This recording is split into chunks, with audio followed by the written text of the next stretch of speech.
Hi, this is Grandma Laurie. Today's story is Adimu's Dream. Come on, sweetie, let's get the dinner dishes cleaned up, said Adimu's mom. Okay, Mama, Adimu said.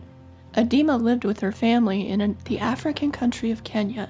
It was warm, even hot most of the time.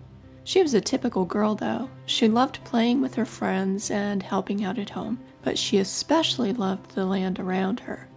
The Kenyan savannah stretched out as far as Adimu could see.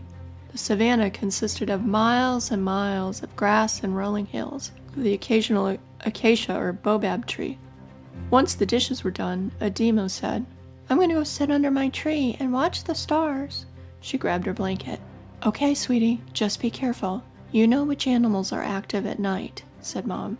Adimu found her favorite baobab tree and laid her blanket on the ground. The sky was already starting to turn night. She could see a few stars twinkling. As she sat back against a rock, Adimu sighed. "This is so beautiful. I can't imagine being anywhere else." It didn't take long for Adimu to be so relaxed that she fell asleep. She dreamt she was flying high above the savannah on the back of a huge eagle. The eagle flew over herds of elephants and giraffes wandering the savannah. She was especially fond of the giraffes. They were gentle and could see over everything. The eagle swooped down and landed on the back of one of the giraffes. "Thank you, Edu," said Adimu. "I appreciate the ride." The giraffe looked back at the pair and said, "Oh, it's you, Edu. Thank you for bringing Adimu to me." The eagle nodded his head and flew off, leaving Adimu face to face with the giraffe. "My name is Katanga. What's yours?" the giraffe asked. "Adimu. It's nice to meet you, Katanga," said Adimu. She hugged him around the neck. "What do you say to exploring a bit? See what we see?" Katanga asked. Adimu nodded, and they were off. "What's that?" asked Adimu, pointing to a huge mound ahead. A scrawny tree grew out of the top of it. "It's an old termite mound. Trees have a habit of growing almost anywhere, especially from the termite mounds." Katanga had been on the savannah a long time and knew everything.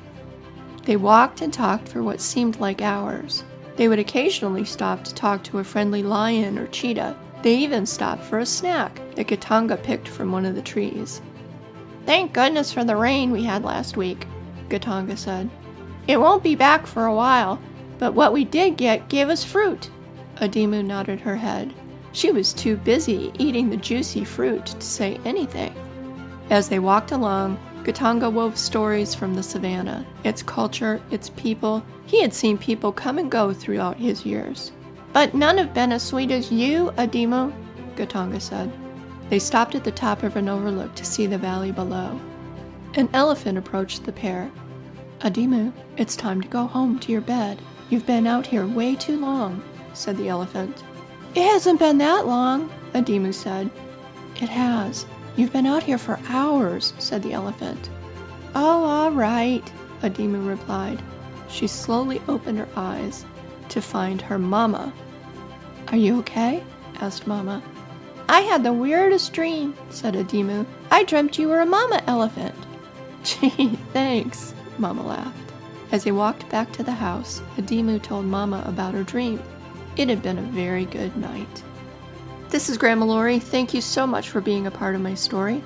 I hope you liked it. Please be sure to subscribe to make sure that you always see our stories when they're published. Thank you.